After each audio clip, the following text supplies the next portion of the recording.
제목으로 하나님 말씀 증거하도록 하겠습니다. 말씀의 벽 앞에서 좌절하기 전에 말씀의 품 안에서 자유하시기를 바랍니다. 흔히 우리가 성경을 읽겠다고 다짐을 하고요, 읽다가 보면 레위기가 어렵습니다. 그리고 레위기 어렵다는 이야기들을 많이 하죠. 그러니까 창세기부터 성경을 읽다가 레위기에서 포기합니다. 나는 여기까지인가 보다. 처음부터 무슨 제사가 그렇게 많이 나오는지, 뭐 번제는 어떻고 소제는 어떻고 읽다 보면 또 그 말인 것 같고, 그래서 읽다가 좌절합니다. 그럼에도 불구하고 레위기는요, 그렇게 가장 제사 드리는 게 무슨 말인지도 모르겠고 동일한 말 같은데도 불구하고 그 제사에 대한 이야기가 제일 앞에 나와요. 이게 굉장히 큰 메시지입니다. 레위기는 구조 자체가 주는 메시지가 큽니다. 이 레위기를 보면요, 앞서 말씀드린 것처럼 먼저 하나님 앞에 제사 드리는 방법이 나오고 뒤쪽에 지켜야 할 율법 말씀이 나옵니다. 그러니까 제사법이 나오고 지켜야 할 말씀이 나온다는 거예요. 그러니까 제사를요, 한마디로 설명하라 그러면 하나님과 친해지는 방법이에요. 그러니까 번제라고 하는 거 다 태워드리는 건데, 그러니까 내 삶을 다 하나님께 드리겠다, 한마디로 하나님과 더 깊어지는 방법이 번제고요. 오늘 읽은 속죄제인데요, 이거 하나님 용서해 주세요 이거예요. 하나님과 멀어진 관계를 회복하는 방법입니다. 그러니까 하나님께, 우리 하나님 앞에서 지켜야 할 말씀을 알려주시기 전에 하나님과 친해지는 방법부터 알려주시는 거예요. 조금 더 선명하게 이야기하면요, 지켜야 할 말씀을 알려주시기 전에 용서받는 법부터 알려주십니다. 이것이 오늘 우리가 읽은 속죄제예요. 그러니까 세상의 방식하고 정반대예요. 세상은 지켜야 할 숙제부터 말해줍니다. 뭐 과속하지 마세요, 안전벨트 매세요, 양보운전 하세요, 이렇게 알려주고 그 다음에 뭐가 나오죠? 과속을 하면 이런 처벌을 받습니다. 과속을 하면 벌금 얼마입니다. 안전벨트를 매지 않으면 벌금 3만 원입니다. 지켜야 할 것들을 먼저 이야기하고 그 다음에도 지키지 못하면 어떤 처벌을 받는지를 이야기를 해요. 이게 세상의 방법입니다. 성경은 그 반대예요. 먼저 용서받을 수 있는 법을 알려줍니다. 그 다음에 지켜야 할 법을 알려주는 거예요. 그러니까 오늘 읽은 4장 13절 14절 보면 이스라엘 백성들이 하나님의 말씀을 어겼고, 내가 말씀을 어겼구나, 이걸 깨닫게 되면 이렇게 하라. 아직 어떤 말씀인지를 말씀 안 해주셨어요. 그런데 그 말씀을 만일 내가 좀 이따가 어떤 이야기인가 해줄 건데 그거 어겼으면 이렇게 하면 용서받을 수 있다, 그거 먼저 알려주시는 거예요. 그러니까 우리에게 주는 메시지가 선명하죠. 먼저 하나님과의 관계가 중요하다는 거예요. 지켜야 할 말씀이 먼저가 아니고 관계가 먼저라는 겁니다. 하나님과 관계가 깊어지는 것, 이것이 우선입니다. 그러니까 우리는요, 처음부터 말씀을 못 지켜도 용서받는 법이 있다라는 거죠. 우리는 그렇게 얘기하면 좀 큰일 날 것 같아요. 그러면 목사님 누가 말씀을 지키려고 해요? 아니, 그런 걱정이 들잖아요. 율법을 지키는 걱정부터요. 아니, 처음부터 못 지켜도 괜찮아, 용서받는 법이 있어, 이거 알려주면 누가 그거 지키려고 해요? 우리는 어떻게 하면 율법 지키는가, 그 걱정부터 하거든요. 하나님은 관계부터 걱정하십니다. 말씀을 못 지켰다고 하나님과 멀어질까 봐 그거부터 걱정하시는 거예요. 이 가장 대표적인 예가 아담이거든요. 아담은 하나님이 먹지 말라고 하신 선악을 알게 한 나무 열매를 먹었죠. 선악과를 먹었잖아요. 말씀을 어겼죠. 그리고 나서 제일 처음 나오는 반응이요, 하나님을 피해버려요. 관계 단절이죠. 동산나무 뒤에 숨어버립니다. 하나님께서 아름답게 창조하신 그 동산나무도 하나님을 피해 숨는 도구로 쓰는 거예요. 그때 하나님의 반응은요, 아담을 찾으십니다. 선악과가 어디 있는지를 찾지 않으십니다. 아담이 어디 있는지, 하나님은 선악과를 아끼시는 것이 아닙니다. 아담을 아끼시는 겁니다. 하나님은 우리를 예배의 자리로 부르시는 이유가 있습니다. 예배 참석 얼마나 잘하는지 충성심을 보시려는 것이 아닙니다. 우리와 하나님과의 관계를 더 깊게 만드시려고 하는 것, 이것이 우리를 예배로 부르신 목적입니다. 그러니까 데이트를 할 때 청년들 해봐서 알죠? 일주일에 한 번 만나고 두 번 만나고 얼굴을 보잖아요. 왜 일주일에 한 번 보고 일주일에 두 번 보고 세 번 보고 그럽니까? 서로를 향한 충성심을, 네가 나한테 얼마나 충성하나, 이거 보려는 게 아니잖아요. 그냥 얼굴 보는 게 좋아서 그러잖아요. 만남이 좋아서 그래요. 관계가 좋아서 그래요. 그러니까 저는 데이트할 때 가장 소모적인 게 이 밀당이라고 생각해요. 밀고 당기고. 서로 사랑하면 그냥 내가 사랑하는 만큼 표현하면 되는데 밀당을 해요. 나는 저 사람을 사랑하는데 저 사람은 나를 얼마나 사랑하는지 괜히 그거 확인하느라 연락하고 싶어도 막 연락 안 하는 거예요. 먼저 연락 올 때까지 내가 연락하나 봐라. 만남은요, 충성심을 확인하는 시간이 아닙니다. 관계가 깊어지는 시간입니다. 우리는 늘 삶에서요, 이 레위기를 붙들고 씨름하잖아요. 지켜야 될 말씀, 우리에게 주신 말씀, 이 말씀도 지켜야 하고 저 말씀도 지켜야 하고. 그런데 레위기는요, 계속 말씀드리지만 지켜야 할 이야기가 먼저 나오는 게 아니고요, 용서받는 법이 먼저 나와요. 하나님과의 관계를 먼저 이야기하는 겁니다. 그래서 우리는 성경을 볼 때, 말씀을 들을 때요, 스토리를 보는 게 아닙니다. 하나님의 마음을 보는 거예요. 골리앗을 물리친 다윗을 보는 것이 아니라 골리앗 앞에 선 다윗을 지켜주시는 하나님을 보는 것이고, 그 하나님을 신뢰하고 섰는 다윗을 바라보고 있는 하나님의 마음을 보는 거예요. 그 순간에 가장 가슴 졸이고 있는 분은 혹시 하나님이시지 않으실까요? 가장 자랑스러워하는 분은 하나님이시지 않을까요? 다윗이 골리앗을 무너뜨렸기 때문에 우리도 골리앗을 무너뜨리자가 아니라 하나님이 다윗을 자랑스러워하시니 하나님이 내 모습도 자랑스러워 하시겠다. 그 하나님의 마음을 보는 거예요. 그러니까 말씀을 가장 잘 읽는 방법은요, 내가 지켜야 할 율법을 찾는 것이 아닙니다. 나를 향한 하나님의 마음을 찾는 거예요. 이번에도 이제 상반기 말씀 시대 훈련학교 온라인으로 하잖아요. 뭐 성경을 하루에 딱, 말씀 시대는 성경을 하루에 딱 한 장 읽고 각자 뭐 느낀 점을 이야기를 하는 거예요. 뭐 좋은 말씀 나누고 그런 건데, 이번에는 이제 누가복음부터 사도행전까지 이렇게 할 거예요. 뭐 그럼 8주 안에 끝나거든요. 이때도 마찬가지예요. 누가복음 읽으면서, 사도행전 읽으면서 내가 지켜야 할 말씀을 찾는 것은 나중입니다. 먼저 하나님이 지금 그 안에서 뭐 하고 계시는지 발견하는 거예요. 하나님이 지금 그 말씀 안에서 나를 향해 어떤 마음 가지고 계시는지 그거 만나는 거예요. 종교는 그 반대거든요. 내가 지켜야 할 것을 먼저 보게 해요. 그러니 말씀의 벽 앞에서 계속 좌절하는 거예요. 이것도 지켜야 하고 저것도 지켜야 하고. 하나님은 우리를 말씀의 벽 앞에서 좌절하라고 말씀을 주신 것이 아닙니다. 말씀의 품 안에서 하나님과 관계가 깊어지라고, 자유하라고 말씀을 주신 거예요. 그러니까 집 나간 둘째 아들을 보면 선명하잖아요. 누가복음에 나오는 탕자의 비유. 둘째 아들은 아들 노릇을 잘 못했죠. 한마디로 말씀을 어겼잖아요. 살아계신 아버지한테 유산을 먼저 달라고 해요. 그리고 집을 나가버려요. 그러면 또 잘 살면 좋은데 또 그 재산을 다 써요. 재물이 하나도 없어요. 그때 잘못을 뉘우친다고 재물을 다시 모으고 있으면 안 됩니다. 오늘은 어떻게 재물을 모을까? 첫 번째 방법, 두 번째 방법, 오늘 이만큼 모았네, 그렇게 하는 게 아니고요, 그냥 아버지에게로 돌아가면 되는 거예요. 아버지는 열심히 모은 돈을 원하시는 것이 아니라 아들을 원하시는 겁니다. 성경 그 어디에도 너 왜 아직도 그 돈 다 갚지 않았느냐 말하지 않아요.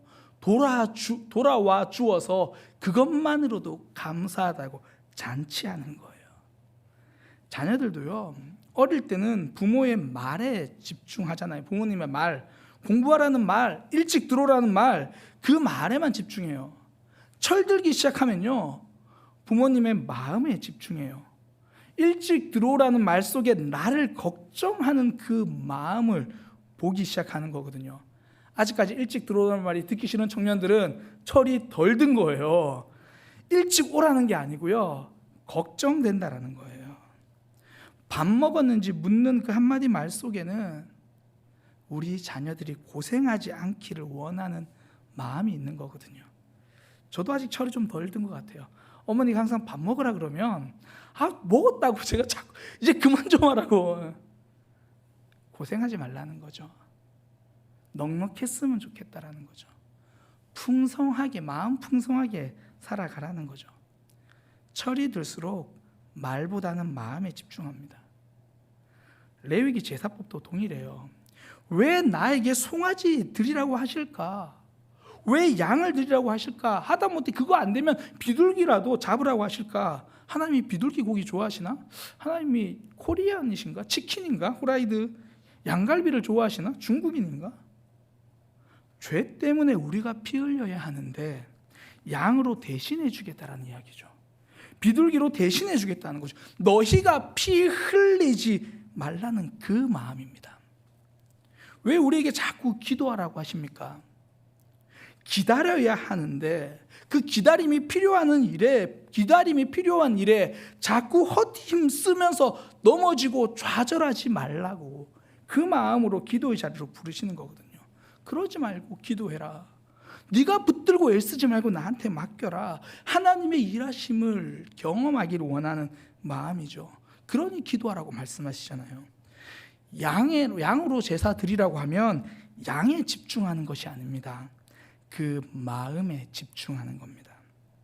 예전에 제가 청소년 사역할 때 청소년 선생님 한 분이 그러시더라고요. 하나님이 왜 자꾸 저에게는 자꾸 어려운 아이들을 맡기시는지 모르겠다고. 근데 나중에 하시는 고백이 하나님은 내가 그 아이들을 양육하는 것이 아니라 그 아이를 통해서 저에게 기도하는 법을 알려주시려고, 제가 사랑하는 법을 알려주시기 위해서 하나님은 저에게 그 영혼들을 맡기셨다고. 하나님은요, 교사가 필요해서 교사를 부르신 것이 아닙니다. 교사라는 일을 통해서 우리가 하나님과 더 가까워지고 그 사랑을 알게 해주시려고 교사로 부르신 거예요. 양 고기를 먹고 싶어서 양 가져오라는 게 아니라 그 양 통해서 죄를 해결하고 더 가까워지자고 말씀하시는 거죠.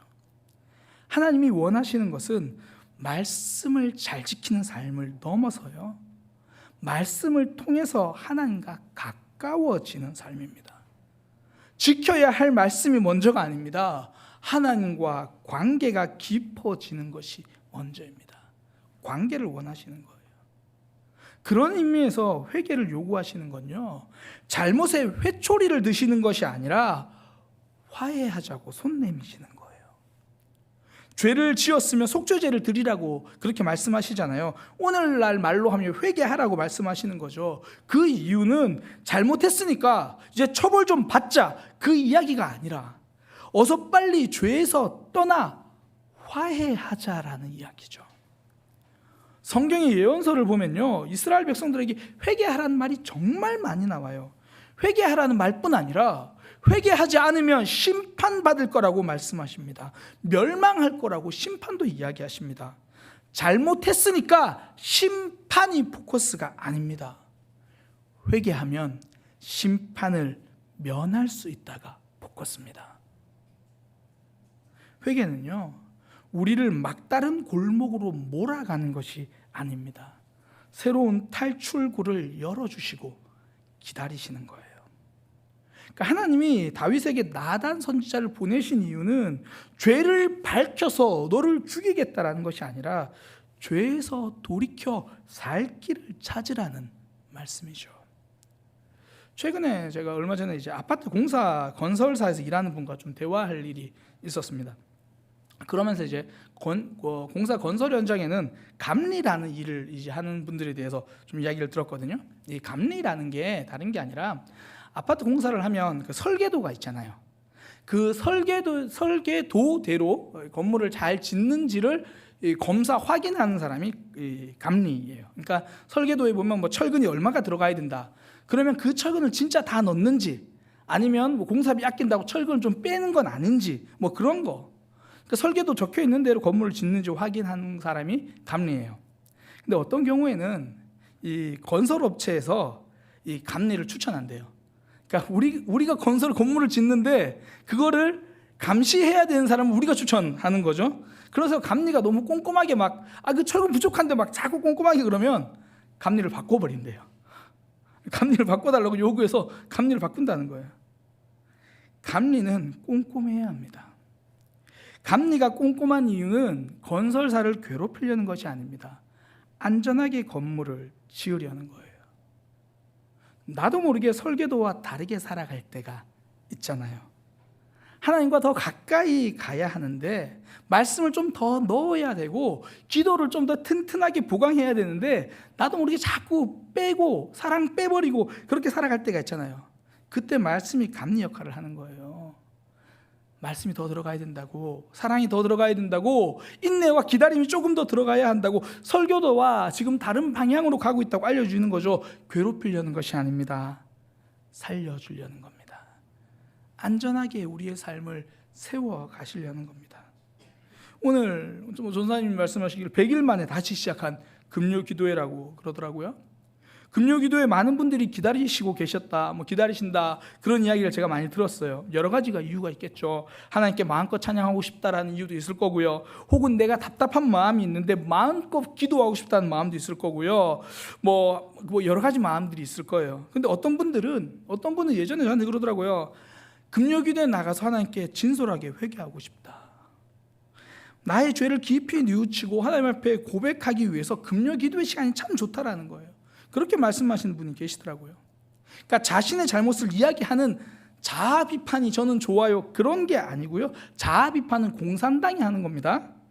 회개는 자아 비판이 아니라 자아 회복 시간입니다. 하나님 앞에서 죄를 고백하면서 잘못의 마침표를 찍고 새롭게 시작하겠다라는 고백이죠. 제가 다윗과 사울을 참 많이 비교하잖아요. 다윗과 사울의 가장 큰 특징 중에 하나가 사울은 마침표를 못 찍었고요, 다윗은 마침표를 찍었습니다. 사울이 잘못했을 때 사무엘 선지자가 이야기를 해줘요. 그러면 거기서 마침표를 찍고 돌이키면 되는데 잠시만요, 그거는요 이래서요 저래서요 그 잘못에 마침표를 못 찍어요. 근데 다윗은 나단 선지자가 이야기할 때 자신의 죄에 마침표를 찍습니다. 사울은 점점 파고들어요. 땅속으로 깊이 숨어들어요. 다윗은 마침표를 찍고 이것이 바닥이다, 그리고 다시 솟구쳐 오르는 거예요. 가끔씩 이제 믿음에 대한 상담 이야기를 할 때 어떤 분들이 그래요. 목사님, 저 지금 또 땅 파고 있어요. 계속 땅 파고 있어요. 이제 그만 파도 되니까 마침표 찍고 올라가시기를 바랍니다. 그러면 우리가 왜 마침표를 못 찍냐면, 저도 저를 보면 알아요. 목사님, 오늘 마침표 찍고 내일 또 내려갈 거거든요. 내일 또 내려가도 오늘 마침표를 찍으시기 바랍니다. 마침표가 찍혀야 새로운 문장이 시작되는 거예요. 내일 넘어질까 두려워서 한꺼번에 한 달치 회개하려고 1년치 회개하려고 마침표를 미뤄두지 마시고 오늘 마침표를 찍고 새로 가는 거죠. 오늘 새벽 혹시 전사님 말씀 녹음으로 잘 들으셨나요? 제가 사실 어제 좀 늦게 자서 사실 마음속에 오늘 새벽에는 좀 졸겠다 싶었어요. 전사님 말씀을 듣는데 잠이 깨더라고요. 회개가 깊어야 사랑도 깊어진다. 말씀을 듣는데 정신이 번쩍 들었습니다. 제가 어떤 분에게 그랬어요. 오늘은 금요 기도회는 새벽 기도부터 시작되었다. 회개를 통해서 이야기를 하시는데요. 하나님 앞에 서야겠다. 게으름 좀 끊어버려야겠다. 나태함 좀 끊어버려야겠다. 하나님을 향한 기대감을 가져야겠다. 지금까지 나의 모습 마침표 찍어야겠다. 제가 새벽에 그 다짐을 했습니다. 그래서 오늘 사역자 회의할 때도요, 전사님께 우리 그 얘기 나눴어요. 오늘 우리 금요기도 앞에 있는데 성도들 보지 말자. 찬양하는 본인 전사님은 하나님 앞에서 혼자 하나님 앞에 찬양하고, 설교하는 저도 설교자가 아니라 그냥 말씀 앞에 서는 한 사람으로서 우리 그렇게 서자. 지금까지 좀 지지부진한 신앙생활에 마침표 찍고 다시 일어서자라는 거예요. 회개는요, 우리를 가로막는 벽이 아닙니다. 죄의 마침표를 찍는, 죄를 가로막는 벽이고 하나님 품으로 돌아가게 하는 거예요. 그러니까 속죄 제물은 무조건 죽습니다. 속죄 제물 중에 살아남는 죄물은 없어요. 죄를 전가해서 마침표를 찍는 거예요. 그래서 십자가는요, 죽어야 완성됩니다. 예수님이 얼마나 피 흘리셨냐, 얼마나 고통스러운 것보다 십자가의 가장 큰 것은 죽으셨다는 겁니다. 우리에게 마침표가 무엇인지를 알려주는 거죠. 예수님이 죽고 우리가 사는 삶, 회개를 통하여 우리의 죄를 거기에 묻어놓고 다시 일어서는 삶, 하나님 우리 새롭게 손 내미시거든요. 오늘 마침표 찍는 시간이 되시기를 소망합니다. 내일 넘어질 수 있어요. 내일 또 반복할 수 있어요. 그러나 오늘은 마침표를 찍고 하나님과 더 깊어지는 시간이 되기를 소망합니다. 말씀이 우리에게 주어진 이유 좌절하라고 준 것이 아니고요, 하나님 품으로 관계가 더 깊어지라고 주신 거예요. 오늘 왜 오셨습니까? 하나님과의 관계가 깊어지기 위해서 우리는 왔습니다. 하나님과 멀어져 있던 삶에 마침표를 찍기 위해서 왔습니다. 오늘 함께 기도하고 찬양하면서 하나님과의 관계가 더 깊어지고 하나님께로 다시 한번 점프하고 나아가는 믿음의 삶이 되시기를 소망합니다. 기도하겠습니다. 하나님, 우리와 더 깊어지시려고, 우리와 더 관계가 깊어지기 위해서 우리를 불러주셔서 감사합니다. 오늘 하나님과 더 친밀해지는 시간, 하나님과의 관계에 더 집중하는 시간, 하나님과 멀어져 있다면 그 삶의 마침표를 찍고 하나님 앞으로 나아가는 시간이 되게 하여 주옵소서. 하나님 앞에 섭니다. 하나님께로 갑니다. 주님 붙들어 주시고 인도하여 주옵소서. 예수님의 이름으로 기도드립니다.